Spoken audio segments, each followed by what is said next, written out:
नमस्कार, मी कौस्तुभ. दिवे बंधू डेअरी फार्म या यूट्यूब चॅनलवर आपलं हार्दिक स्वागत आहे.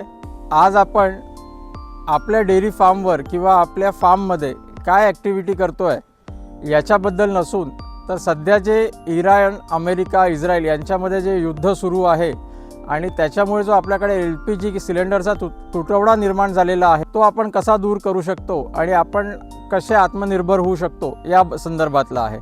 चला तर मग बघूया आपण आमची पहिले गोशाळा. तर ह्या आपल्या गीर गाई आहेत. आपण बघू शकता आमच्या या गीर गाईचं दूध नागपूरला आपण दिवे बंधू या नावाने विकतो. त्याच दुधाचे प्रोडक्ट्स पण आपल्या दुकानात अवेलेबल असतात, त्याबद्दल आपल्याला माहितीच आहे. आपण बघू शकता ही गीर गाय आहे, याच्या बाजूला ही थारपारकर आहे, याच्या बाजूला ही साईवाल आहे. ही आपल्याला साईवाल दाखवतो. त्याचप्रमाणे मागे जी गाय आहे ती आमची गवळाऊ, विदर्भाचं लोकल ब्रीड. ही पांढरी लाल ठिपकेवाली राठी. चला तर मग आपण आता बघूया मला नक्की काय म्हणायचं आहे. आता आपण ज्या एरियात आहोत हा आमच्या डेअरी फार्मचा आत्मा आहे. इथे आमचं गांडूळ खत बनतं. साधारणतः दर 2 महिन्यांनी आपल्याला या टाक्यामधनं गांडूळ खत मिळतं. इथे समोरच आमचा बायोगॅस प्लांट आहे. हे या बायोगॅस प्लांटमध्ये स्लरी टाकायची जागा. हा इथे खाली बायोगॅस प्लांट आहे आणि दुसरा बायोगॅस प्लांट हा इथे आहे. त्याच्यात स्लरी टाकायला तिथे जागा आहे आणि सोबतच आमचं खत म्हणजे ज्या वेळेला बायोगॅसमध्ये टाकायचं नाही आहे किंवा वर्मी कंपोस्टसाठी टाके अवेलेबल नाही आहे त्यावेळेला इथे खत बनवलं जातं. आता मित्रांनो, माझा हा व्हिडिओ बनवण्याच्या खऱ्या उद्देशाकडे वळतो. मित्रांनो, हे जे शेण इथे टाकलेलं आहे हे शेण, या शेणातनं मिथेन गॅस हा उडून चालला आहे. याचा आपल्याला काही फायदा होत नाही आहे. हा मिथेन गॅस उडून चालला असल्यामुळे ओझोन लेअरला देखील त्याचा धोका पोचतो आहे. तर तो पोचू द्यायचा नसेल तर काय, तर त्याच्यासाठी असतो बायोगॅस. या बायोगॅसमध्ये गॅस एकत्रित केल्या जाते आणि ती गॅस मग आपण पाईपद्वारे आपल्या घरातील गॅस शेगडीला लावतो. पण मित्रांनो, काय झालं, 10-15 वर्षापूर्वी बजाज इलेक्ट्रिकलच्या CSR फंडमार्फत बजाज फाउंडेशनने आमच्याकडे हे 2 बायोगॅस प्लांट लावून दिलेत. सुरुवातीला काही दिवस चालले, त्याच्यानंतर याच्यात क्रॅक्स गेले, मेंटेनन्स आला. या संपूर्ण एरियामध्ये याबद्दल कोणालाही माहिती नसल्यामुळे हे प्लांट ॲज इट इज पडून आहेत. याचा काहीही उपयोग होत नाही. आज आता जग बदललं आहे, टेक्नॉलॉजी बदललेली आहे. तर माझ्या डोक्यामध्ये अशी कल्पना आली ज्यावेळेला मी हे इराण युद्धाबद्दलच्या बातम्या बघत होतो TV वरती आणि ज्या पद्धतीचं LPG क्रायसिस तयार झालं तर आपण याच्यासाठी काय करू शकतो. तर मी ज्यावेळेला डेअरी फार्म टाकला त्यावेळेला आमच्या प्रोजेक्टमध्ये बायोगॅस प्लांट हा देखील एक त्याचा भाग होता. पण काही फंड्समुळे आणि स्टेप बाय स्टेप पुढे जायचं असल्यामुळे बायोगॅस प्लांटसाठीचा विषय हा काही दिवसांसाठी थांबला. आता पुढील 2 वर्षानंतर मी तो टाकील असं माझ्या एक बकेट लिस्टमध्ये बनलेलं आहे. पण LPG संकट तर आज आहे. उद्याही कुठल्या एखाद्या नॅचरल क्लायमेटीमुळे पण LPG संकट येऊ शकतं. तर त्याच्यासाठी काय करू शकतो तर एक गाव एक शाळा ही जी सरकारची संकल्पना आहे, एक गाव एक दवाखाना, त्याच पद्धतीने गावातच एक गाव एक बायोगॅस प्लांट आपण करू शकतो. तो कसा, तर मला त्याबद्दल इथे बोलायचं होतं. बऱ्याच ठिकाणी आपण बघितलेलं आहे बायोगॅस प्लांट लागतात. रिलायन्ससारख्या मोठ्या कॉर्पोरेट कंपन्यांनी CBG प्लांट्स लावलेले आहे. पण त्याचा फायदा तिथल्या लोकल गावातल्या लोकांना होत नाही. कारण रिलायन्स काय करते, तो CBG प्लांटमधला सगळा गॅस घेऊन जाते आणि पेट्रोल पंपावरती CNG गाड्यांमध्ये भरते. काही गोशाळांमध्ये लागलेले आहे ते त्यांच्यापुरता थोडाफार वापर करतात आणि बाकी तो वाया जातो. किंवा काही ठिकाणी मेंटेनन्स, जसं आता माझ्याकडे मी तुम्हाला दाखवलं, मेंटेनन्स नाही झालेला आहे, त्याच्यामुळे हा पूर्णपणे तसाच रिकामा पडलेला आहे. तर मग आपण याला कसं चांगलं करू शकतो याच्या संदर्भातच आपण हा व्हिडिओ बनवत आहे. तर या व्हिडिओच्या माध्यमातून माझी माननीय देवेंद्र फडणवीसजींना आणि माननीय नितीनजी गडकरी साहेबांना विनंती आहे की अशा खूप मोठ्या कंपन्याज आहेत ज्यांच्या CSR ॲक्टिव्हिटीज चालतात. त्यांनी एक पायलट प्रोजेक्ट माझ्या या डेअरी फार्मवर करावा की जेणेकरून आपण इथे एक साधारणतः रोजचं 500 किलो ते 1 टन बायोगॅस हा आपण जमा करू शकू. त्याचाच इथे सिलेंडर रिफिलिंग प्लांट लावावा, जे सिलेंडर आपण ह्याच गावामध्ये मधील घरांना, म्हणजे आमच्या गावामध्ये साधारणतः 1000-1200 कुटुंब राहतात. तर असं पकडूया की तिथे 1000 सिलेंडर महिन्याला लागतात. तर रोज आपल्या इथनं सिलेंडर काही प्रमाणात बनावे आणि ते आपण गावातल्या गावात डिस्ट्रीब्यूट करावे. बरं, हा प्लांट चालवताना माझ्या इथेच का लावावा असं मी म्हणतो आहे, कारण की आपण आत्ताच व्हिडिओच्या सुरुवातीला बघितलं माझ्याकडे 100-125 गायींचं गोधन आहे. सोबत माझ्याकडे नेपियर चारा आहे, जो मी तुम्हाला आत्ता म्हटलं की रिलायन्ससारखे प्लांट हे ॲग्रिकल्चर वेस्टपासनं CBG बनवतात. तर माझ्याकडे नेपियर आहे, जो मी नागपूरला सप्लाय करतो, तो आपण इथे वापरू शकतो.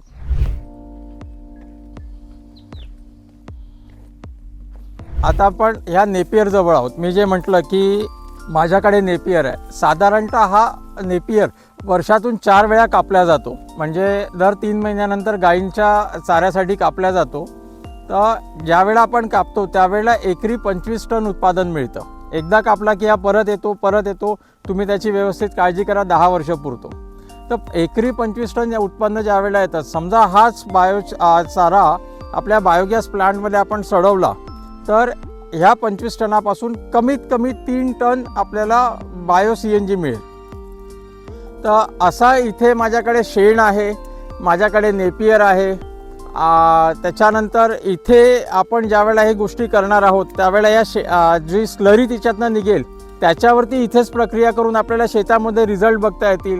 माझी इथे साधारणतः 40 एकर शेती आहे. इथे नेपियर चारा आहे, इथे संत्रा आहे, मोसंबी आहे, सीताफळ आहे, चिक्कू आहे, ॲप्पल आहे. तर अशा फळझाडांमध्ये आपल्याला त्या स्लरीची टेस्टिंग करता येईल.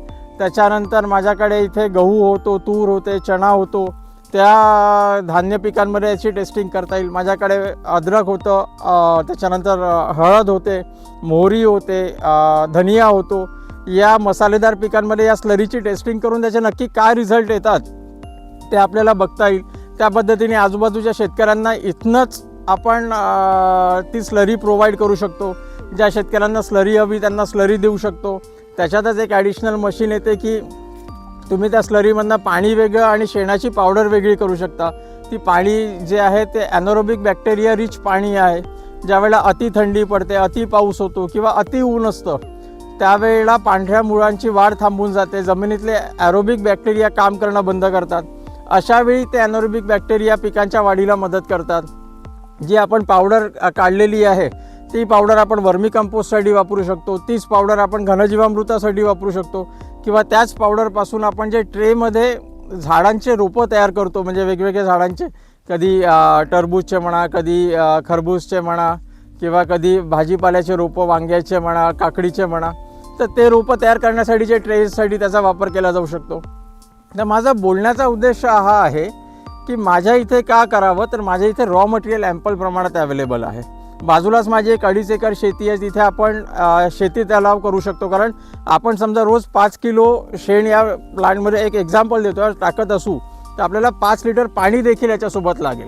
तर आपण इथे बाजूला शेततलाव करू, त्या शेततलावातलं पाणी आपण या प्लांटसाठी वापरू. म्हणजे जमिनीच्या भूगर्भातील पाण्याचा आपण अजिबात अपव्यय न करता हा प्लांट सक्सेसफुली इथे जर का आपल्याला करता आला आणि त्याच्यासाठी आपल्याला CSR फंडची मदत मिळाली आणि सोबत गव्हर्नमेंट एजन्सी असेल की आपल्याला याचं ऑथेंटिकेशन करायचं आहे की जर का हा पायलट प्रोजेक्ट इथे सक्सेसफुल झाला तर ज्या पद्धतीने प्रत्येक गावामध्ये एक गाव एक शाळा, एक गाव एक दवाखाना आहे, त्या पद्धतीने एक गाव एक बायोगॅस प्लांट आणि त्या गावाला आत्मनिर्भर बनवायचं. त्या बायोगॅस प्लांटमधनं CNG म्हणा किंवा LPG सिलेंडर रिफिल करून घरोघरी पोचवायचे की जेणेकरून त्यांना 300-400 रुपयामध्ये प्रति सिलेंडर मिळेल. आज गव्हर्नमेंट 6 सिलेंडर त्यांना फ्रीमध्ये देत आहे, त्यापेक्षा वर्षाचे 12 सिलेंडर त्यांना 400 रुपये प्रति सिलेंडरप्रमाणे मिळाले तर ते गव्हर्नमेंटचाही पैसा वाचेल, त्यांना गावातल्या गावात मिळतं.